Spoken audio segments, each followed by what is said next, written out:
मेरे प्यारे प्यारे दोस्तों, तो चलिए स्टार्ट करते हैं नेक्स्ट चैप्टर। लेकिन उससे पहले प्लीज़ मेरे चैनल को सब्सक्राइब और लाइक करना ज़रूर करें। और आपको स्टोरी इंटरेस्टिंग आगे और भी लगेगी तो प्लीज़ आपका सपोर्ट बहुत ज़रूरी है। मेरे चैनल को ज़रूर सब्सक्राइब करें। तो चलिए आगे चलते हैं। चैप्टर 24।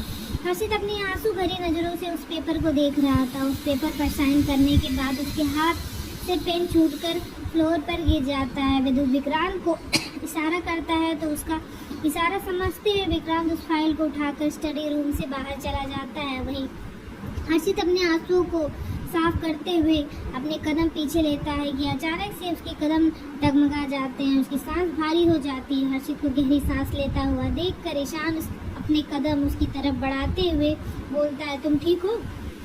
ईशान उसके पास पहुंचता उससे पहले ही हर्षित अपने कदम पीछे लेते हुए बोलता है, रुक जाइए, कोई ज़रूरत नहीं है मेरे पास आने की। मैं बोलते हुए उसकी सांस उखड़ने लगती है। वहीं विद्युत जो एकटक हर्षित को देख रहा था वो उसके पास जाकर उसके हाथ को पकड़कर अपनी तरफ खींचता है तो हर्षित के दोनों हाथ सीधा उसके सीने पर आ जाते हैं और वो उसके कंधे पर अपना सिर रख लेता है। हर्षित की पकड़ उसकी शर्ट पर मजबूत हो जाती है। वहीं विद्युत उसके बालों में हाथ फेरते हुए बोलता है, अच्छे से सांस लो। इतना बोलते हुए वो धीरे धीरे सॉरी गाइस इतना बोलते हुए वो धीरे धीरे उसकी पीठ को सहलाने लगता है। थोड़ी देर में हर्षित की सांस नॉर्मल हो जाती है। विद्युत उसके चेहरे को अपने हाथ में भरते हुए बोलता है, तुम ठीक तो हो जान? उसकी बात सुनकर हर्षित अपने सेंस में वापस आते हुए उसे झटके से खुद से दूर करते हुए बोलता है, मुझे आपकी झूठी हमदर्दी की ज़रूरत नहीं है। हर्षित की बात सुनकर विद्युत की आंखें सर्द हो जाती हैं। वो हर्षित की कमर पर अपनी पकड़ मजबूत करते हुए बोलता है, क्या बोला तुमने? मैं तुम्हारी झूठी केयर करता हूँ? तुम्हारी भूलने की इतनी हिम्मत भी कैसे है? और फिर हर्षित को घूरने लगता है। हर्षित विद्युत का हाथ अपने कमर से हटाने की कोशिश करते हुए बोलता है, आपने जैसा कहा मैंने वैसा किया, प्लीज़ मेरे दोस्त को छोड़ दीजिए। हर्षित की बात पर विद्युत उसकी तरफ देखते हुए मन में बोलता है, मैं कभी तुम्हें मजबूर नहीं करना चाहता था जान, और तुम ऐसे कभी नहीं मानते। हाँ, इस वक्त तुम काफ़ी ज़्यादा हर्ट हो, पर मैं तुम्हें खुद से दूर जाने नहीं दे सकता। हर्षित, तुम्हारी लाइफ में सिर्फ और सिर्फ मेरी जगह होनी चाहिए और मैं तुमसे वादा करता हूँ कि तुम्हारी इन मासूम आँखों में कभी आंसू नहीं आने दूंगा। आज ये आखिरी बार था जब मेरी वजह से तुम्हारी आँखों में आंसू आए। रूह में तो मैंने तुम्हें पहले ही शामिल कर लिया है, अब ज़िंदगी में भी हो गए हो। इतना सोचते हुए वो बोलता है, तुम्हारा दोस्त सही सलामत घर पहुँच जाएगा, अब चलो कुछ खा लो। हर्षित अपनी लाल आंखों से उसकी तरफ देखते हुए बोलता है, नफरत हो रही है मुझे आपसे, सिर्फ और सिर्फ नफरत। अपना बदला लेने के लिए आपने मुझसे ज़बरदस्ती शादी की। मैंने आपके बारे में जितना अच्छा सोचा था अब उससे भी ज़्यादा बुरे इंसान निकले, इसीलिए मैं कभी आपसे बात नहीं करूँगा। इतना बोलते हुए वो घुटने के बल फ्लोर पर बैठते हुए अपना सिर झुका लेता है। उसके आंसू फ्लोर पर टपकने लगते हैं। आज वो सच में खुद को बहुत अकेला मान रहा था। विद्युत पंजों के बल फ्लोर पर बैठते हुए बिना किसी भाव के बोलता है, मैं ज़्यादा कुछ तो तुमसे नहीं कहूँगा, पर एक बात हमेशा याद रखना, अगर तुम्हें मुझसे नफरत है तो उसे भी बेशुमार निभाना, और अगर मोहब्बत है तो उसे भी बेशुमार निभाना। और मुझे धोखा बिल्कुल मत देना, क्योंकि धोखा देने वाले मुझे बिल्कुल पसंद नहीं है। अगर तुमने ऐसा कभी करने की कोशिश की तो मैं सब कुछ तबाह कर दूँगा और अपने आप को भी तबाह कर लूँगा, और तुम्हें भी नहीं छोड़ूंगा, क्योंकि मुझे धोखेबाजी बिल्कुल पसंद नहीं है, और तुम दो वो तो मुझे बर्दाश्त ही नहीं है। विद्युत की बात सुनकर हर्षित की रीढ़ की हड्डी सुन पड़ जाती है तो विद्युत उसके गाल को धीरे से अपने अंगूठे से सहलाते हुए बोलता है, और तुम कभी भी हमारे बीच या फिर इस रिश्ते में कोई लिमिट क्रॉस नहीं करोगे, वरना क्या करेंगे आप? हर्षित साफ लफ्जों में विद्युत की तरफ देखते हुए बोलता है, you will get the answer to this the day you cross your limit, और मैं उम्मीद करूँगा वो दिन तुम कभी नहीं आने दोगे। इतना बोलते हुए वो हर्षित के हाथ को पकड़ने के लिए अपना हाथ आगे बढ़ाता है कि तभी हर्षित अपने दोनों हाथ पीछे खींच लेता है। उसकी इस हरकत से विद्युत अपनी गर्दन को टेढ़ी करते हुए बोलता है, मुझे गुस्सा मत दिलाओ हर्षित। हर्षित अपने हाथों से अपने आंसू को साफ करते हुए बोलता है, क्यों कर रहे हैं आप मेरे साथ ऐसा? आखिर मैंने क्या बिगाड़ा है आपका? विद्युत हर्षित को अपनी तरफ खींचते हुए बोलता है, मैं ऑफिस जा रहा हूँ, पर मेरे पीछे तुम यहाँ से बाहर निकलने की कोशिश मत करना। इतना बोलते हुए वो बाहर की तरफ जाने लगता है कि तभी हर्षित बोलता है, आपको अपने किए पर अफसोस होगा। जिसे सुनकर विद्युत बिना किसी भाव से बोलता है, मैं अपने किए हुए फैसलों पर मैं कभी अफसोस नहीं करता जान। हर्षित अपनी आंखों को मजबूती से बंद करते हुए अपने आंसू को कंट्रोल करने की कोशिश करते हुए बोलता है, काश उस दिन मैं आपकी जगह किसी और के रूम में चला जाता। ये सुनकर विद्युत का चेहरा काला पड़ जाता है। वो गुस्से में हर्षित के पास आकर उसके जबड़े को मजबूती से दबाते हुए बोलता है, अगर आइंदा से तुमने एक बार और ये बात कही तो मुझसे बुरा कोई नहीं होगा। हर्षित विद्युत को खुद से दूर धक्का देते हुए बोलता है, और आपसे बुरा कोई है भी नहीं जो दूसरों के साथ हर वक्त जबरदस्ती करे, चाहे वो नशे में हो या फिर होश में। हर्षित की बात पर विद्युत की मुट्ठी मजबूती से कस जाती हो। हर्षित के चेहरे को अपने चेहरे के करीब करते हुए बेहद खतरनाक आवाज में बोलता है, सोच समझ कर बोलो जान, कहीं ऐसा ना हो बाद में तुम्हें अपने शब्द पर पछताना पड़ जाए। हर्षित अपनी आंखों को मजबूती से बंद करते हुए बोलता है, I speak only after thinking that is why I am saying that you are a bad person who force himself on everyone। जिसे सुनकर विद्युत जोरदार लात कॉफी टेबल पर मारता है, जिससे कॉफी टेबल का कांच चकनाचूर होकर पूरी स्टडी रूम में बिखर जाता है। वहीं हर्षित उसकी इस हरकत से कांप जाता है। एक यही चीज़ थी जो उसे सबसे ज़्यादा डराती थी, और वो है विद्युत का गुस्सा। हर्षित विद्युत की तरफ देखता है जो अपनी लाल और सर्द आंखों से गुस्से के भाव लिए घूर रहा था, जिससे हर्षित सहमते हुए 2 कदम पीछे हो जाता है। वो अपने गर्दन पर हाथ फेरते हुए बेहद खतरनाक आवाज में बोलता, अगर तुमने यही बात एक बार और बोली तो इस बार तुम बहुत पछताने वाले हो, और जब तक तुम्हें अपनी गलती का एहसास नहीं हो जाता, बस एक बात मत करना मुझसे, because I myself want that first you remember everything and then you talk me। इतना कहते हुए वो अपने कदमों दोनों हाथ पैंट की पॉकेट में डालते हुए तेज कदमों से स्टडी रूम से बाहर निकल जाता है। वहीं हर्षित उसे जाता हुआ देखने के बाद सोफे पर बैठते हुए उस पर अपना सिर टिकाकर कल के बारे में याद करने की कोशिश करने लगता है। काफ़ी देर तक दिमाग पर जोर डालने के बाद कल रात की सारी बातें उसके दिमाग में आकर घूम जाती है। व्योम का उसके साथ जबरदस्ती करना, फिर विद्युत का उसे बचाकर घर लाना, और उसका रात भर विद्युत को परेशान करना, ये सब याद आते ही हर्षित की आंखें बड़ी हो जाती है। वो एक झटके से सोफे से खड़ा होते हुए अकलाते हुए बोलता है, ये मुझसे क्या हो गया। इतना सोचते हुए वो जल्दी से बाहर की तरफ चला जाता है। हर्षित भागते हुए बाहर आता है तो उसकी नजरें लिविंग एरिया में खड़े हुए विद्युत पर जाती है, जो किसी से कॉल पर बात कर रहा था। उसे वहां देखकर हर्षित जल्दी से जाकर उसे पीछे से मजबूती से अपने गले लगा लेता है।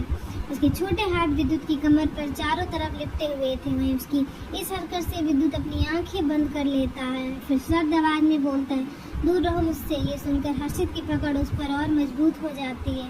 विद्युत अपनी मुट्ठी मजबूती से कसते हुए बोलता है, अब और कुछ बोलना है तुम्हें। हर्षित अपना सिर ना में हिलाते हुए रोते हुए बोलता है, वो थैंक यू और सॉरी, मुझे माफ़ कर दीजिए। उसकी बात सुनकर विद्युत उसके हाथ को पकड़ते हुए अपने सामने लाकर खड़ा कर देता है। तो हर्षित अपनी उंगलियों को आपस में उलझाते हुए अपनी नज़रें झुका लेता है। आपने मुझे सही वक्त पर आकर बचा लिया, उसके लिए थैंक यू। मैंने कल रात में आपको बहुत परेशान किया, उसके लिए सॉरी, प्लीज़ मुझे माफ़ कर दीजिए।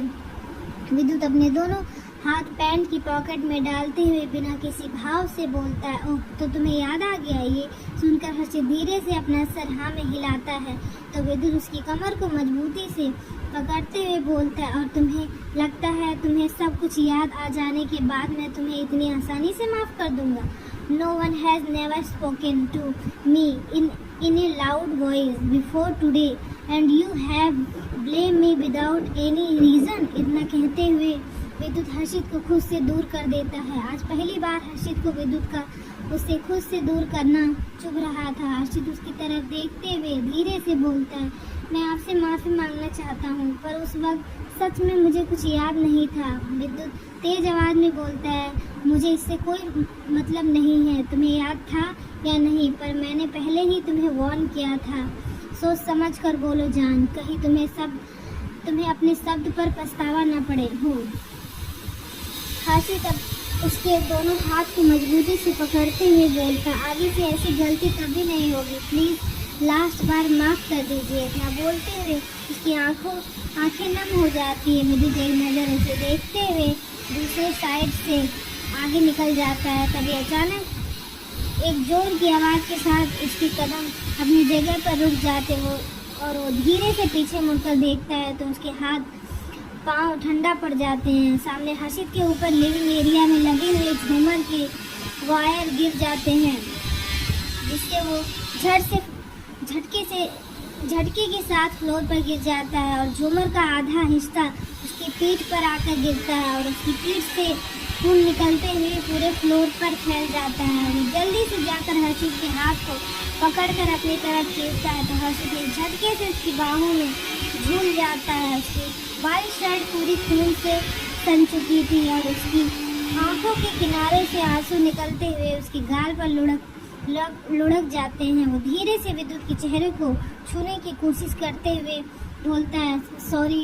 इतना बोलते हुए उसके हाथ हवा में झूल जाते हैं। विक्रांत जो अंदर आ रहा था वो अंदर का नज़ारा देखकर शॉक्ड हो जाता है। तभी उसके कानों में विद्युत की चिल्लाने की आवाज़ पड़ती है, get the car ready quickly. इतना बोलते हुए वो हर्षित को अपनी बाहों में उठाते हुए बाहर की तरफ चला जाता है। वहीं विक्रांत जल्दी से आकर कार का डोर ओपन करता है तो विद्युत सख्त नज़रों से उसकी तरफ देखते हुए बोलता है, पता करो अचानक से ये सब कैसे हुआ।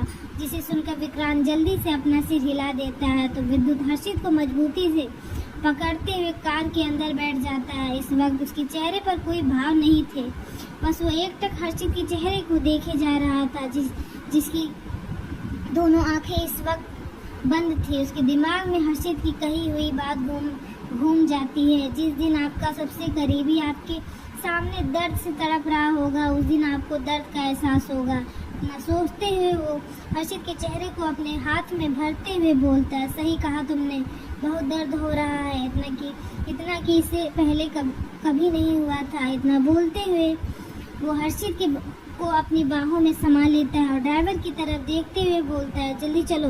उसके इतना बोलते ही ड्राइवर कार की स्पीड फुल कर देता है। थोड़ी देर में कार सिटी हॉस्पिटल के बाहर आकर रुकती है। वो धीरे से हर्षित को लेकर कार के बाहर निकलते हुए हॉस्पिटल के अंदर चला जाता है। वहीं वहाँ जितने भी पेशेंट थे वो सभी हर्षित और विद्युत को देख रहे थे, क्योंकि जिस तरह से विद्युत आगे बढ़ रहा था उससे पहले ही उसके बॉडीगार्ड उस फ्लोर को पूरा खाली करवा दे रहे थे, जिससे सभी लोग हैरानी भरी नज़रों से उसे देख रहे थे। विद्युत हर्षित को रूम में ले जाकर आराम से उसे बेड पर पीठ के बल लेटा देता है। तभी उस रूम का डोर ओपन होता है तो विद्युत ठंडी नज़रों से उस तरफ देखता है जहां पर विक्रांत काफ़ी सारे डॉक्टर को साथ लिए हुए खड़ा था। 25 विद्युत अपने दोनों हाथ पैंट की पॉकेट में डालते हुए अपने कदम डॉक्टर की तरफ बढ़ाते हुए बेहद सर्द आवाज़ में बोलता है, आराम से चेक करना, उसे दर्द नहीं होना चाहिए और ना तुम लोगों से कोई गलती, वरना मैं तुम्हें दोबारा कोई गलती करने लायक नहीं छोड़ूंगा। उसकी बात सुनकर सामने खड़े हुए सभी डॉक्टर के माथे पर ठंडा पसीना आ जाता है। उन्हें विद्युत के बारे में अच्छे से पता था, अगर उन लोगों की वजह से हर्षित को थोड़ा भी दर्द हुआ तो वो इनमें से किसी को भी नहीं छोड़ेगा। इतना सोचकर वो डॉक्टर हर्षित की तरफ अपने कदम बढ़ाते हुए बोलता है, सर प्लीज़ आप बाहर चले जाइए।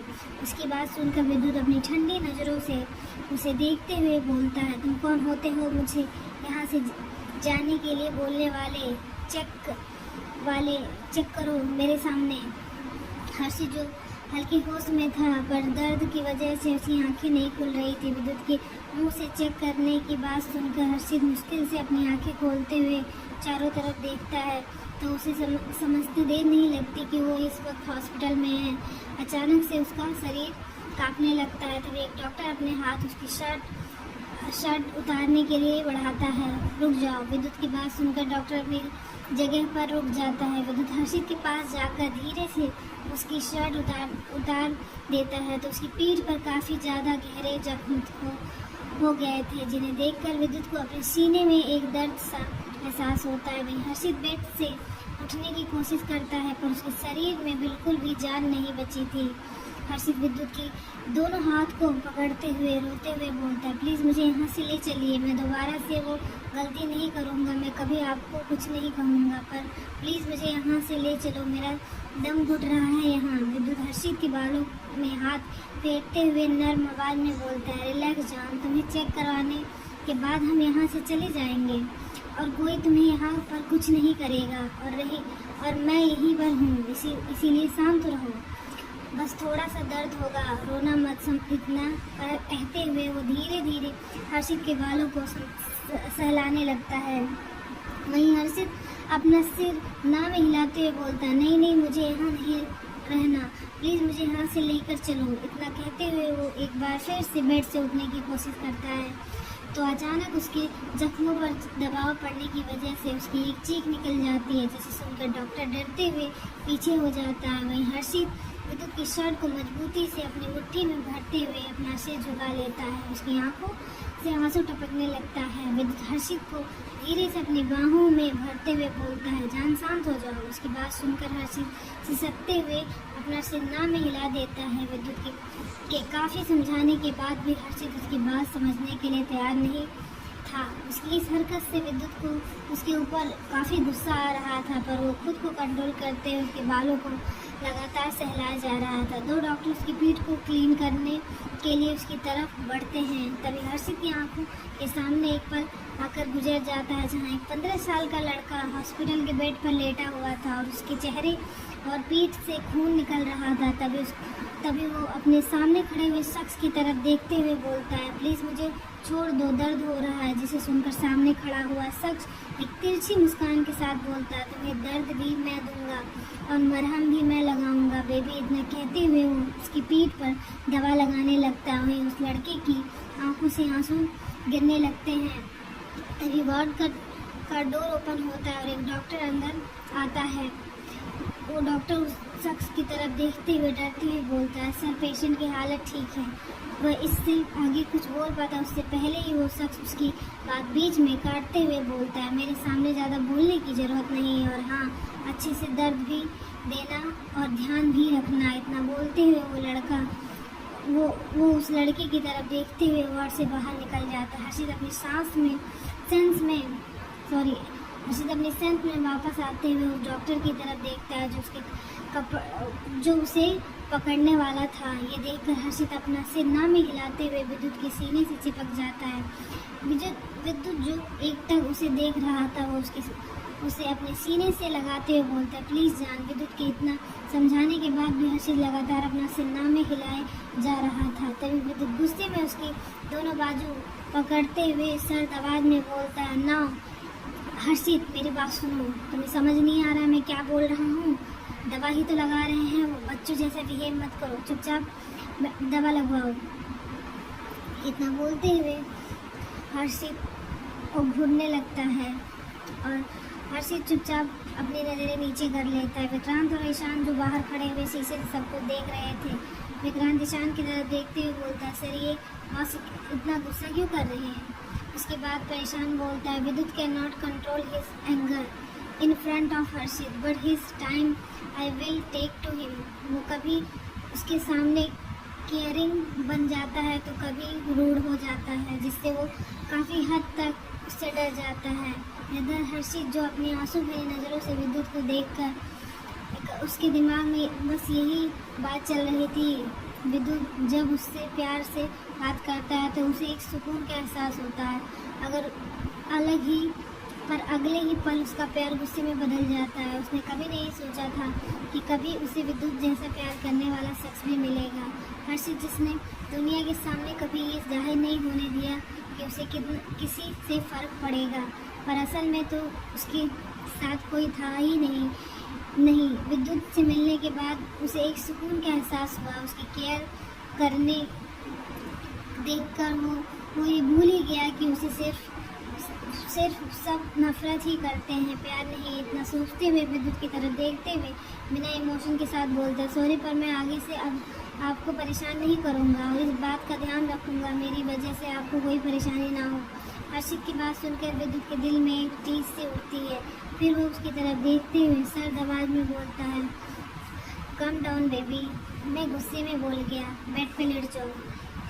उसकी बात सुनकर हर्षित चुपचाप बेड पर लेट जाता है तो विद्युत उसकी फोरहेड पर किस करते हुए बोलता है, मैं यहीं हूँ, तुम्हें डरने की ज़रूरत नहीं है। विद्युत की बात पर हर्षित को जवाब नहीं देता तो विद्युत उसके छोटे हाथ को मजबूती से अपने हाथ में भर लेता है। वहीं डॉक्टर हर्षित की बैंडेज करने लगते हैं। दर्द की वजह से उसकी आंखें के किनारों से आंसू निकलने लगते हैं, पर इस बार उसके अपने मुंह से एक शब्द तक नहीं निकाला था।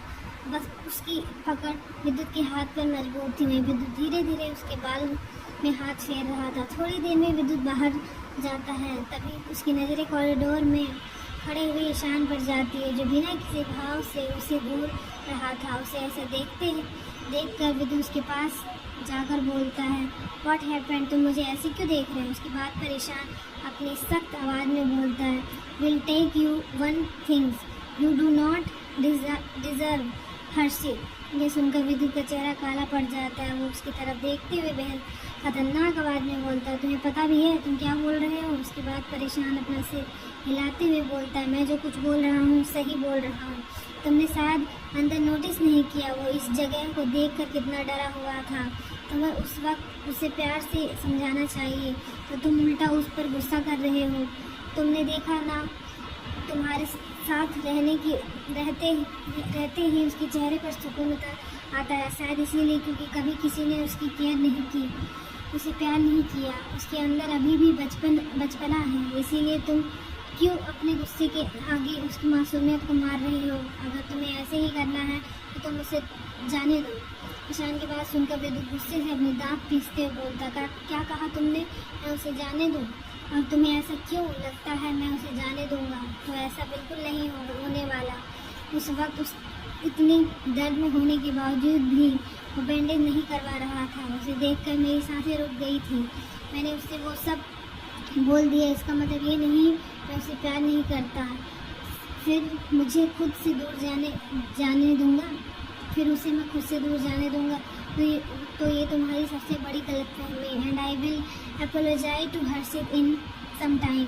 इतना बोलते हुए विद्युत रूम का डोर ओपन करते हुए वापस से अंदर चला जाता है। तभी उसकी नज़र हर्षित पर जाती है, जो मेडिसिन के असर की वजह से गहरी नींद में सोया हुआ था। उसके चेहरे पर आंसुओं के निशान थे जो अब सूख चुके थे। विद्युत हर्षित के पास आकर धीरे से उसके माथे को चूमते हुए बोलता है, please forgive me for speaking so badly to you at that time जान। नेक्स्ट टाइम ऐसी गलती नहीं करूँगा, प्लीज़ मुझे माफ़ कर दो। तभी रूम में एक डॉक्टर जाकर बोलता है, सर पेशेंट के घाव काफ़ी ज़्यादा गहरे हैं, इसलिए कुछ दिन तक इन पर दबाव मत डालने देना, वरना इन्हें प्रॉब्लम हो सकती है। डॉक्टर की बात पर विद्युत अपना सर हाँ में हिला देता है और हर्षित को धीरे से अपनी बाहों में उठाते हुए बाहर की तरफ चला जाता है। ईशान जो कार के पास खड़ा हुआ था वो उसकी तरफ देखते हुए बोलता है, ये आखिरी बार था जब तुमने उसके साथ ऐसा बिहेव किया है, प्लीज़ आगे से ऐसा कुछ मत करना। उसके बाद पर विद्युत अपनी सिर हिलाते हुए हर्षित को लेकर कार की बैक सीट पर बैठ जाता है। तो ईशान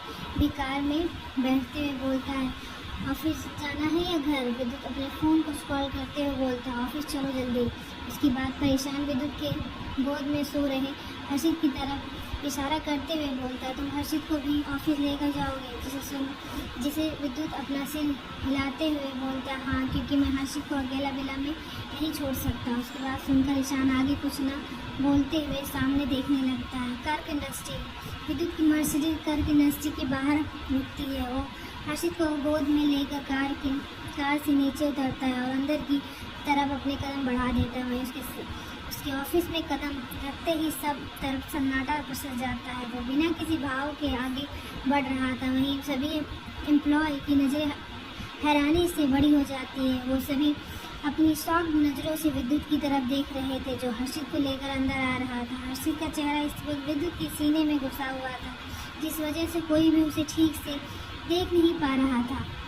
वहीं दो लड़कियां जो काफ़ी देर से ये नज़ारा देख रही थी, उसमें से एक लड़की विद्युत के जाने के बाद बोलती है, काजल क्या मैं कोई सपना देख रही हूँ। अपने फ्रेंड की बात सुनकर वो दूसरी लड़की जिसका नाम मोनिका है, वो बोलती है, तुम्हें सच में लगता है ये कोई सपना हो सकता है? मुझे तो अभी भी अपनी आंखों पर यकीन नहीं हो रहा है। काजल चेयर पर बैठते हुए बोलती, पर वो लड़का कौन है?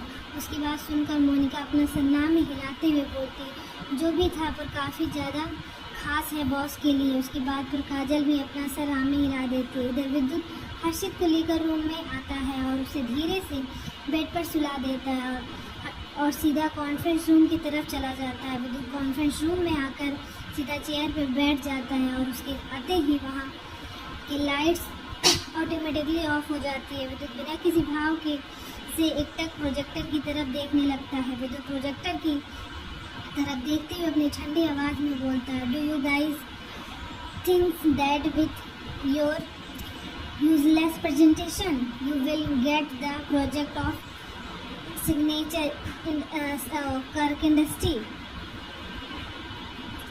उसकी बात सुनकर वहाँ पर जितने भी लोग बैठे थे सबके माथे पर ठंडा पसीना आ जाता है। एक एम्प्लॉय जो प्रोजेक्ट दे रहा था वो डरते हुए बोलता, सर कोई प्रॉब्लम है तो हमें बताइए। जिसे सुनकर विद्युत सब की तरफ देखते हुए शब्द आवाज़ में बोलता है, एक बार फिर से प्रेजेंटेशन रेडी करो। इसके बाद सुनकर सभी लोग अपना सिर हिला देते हैं। वहीं दूसरी तरफ एक लड़की अपनी आँखों पर गॉगल चढ़ाते हुए लिफ्ट के बाहर निकलती है। उस लड़की ने इस वक्त ब्लैक कलर का वन पीस पैरों में ब्लैक हील्स और चेहरे पर काफ़ी ज़्यादा मेकअप किया हुआ था। लड़की सीधा एटीट्यूड में आकर कॉन्फ्रेंस रूम का डोर ओपन करती है। तो गाइस आज का चैप्टर यहीं ख़त्म होता है और प्लीज़ जो बैकग्राउंड में नॉइज़ है इसको अवॉइड करिएगा और स्टोरी ज़रूर सुनिएगा। तो मिलते हैं नेक्स्ट चैप्टर में। Bye bye. स्टोरी आगे और भी इंटरेस्टिंग होने वाली है। जो लड़की आई है वो कौन है आपको नेक्स्ट चैप्टर में पता चलेगा, तो प्लीज़ सुनिएगा ज़रूर। Bye bye.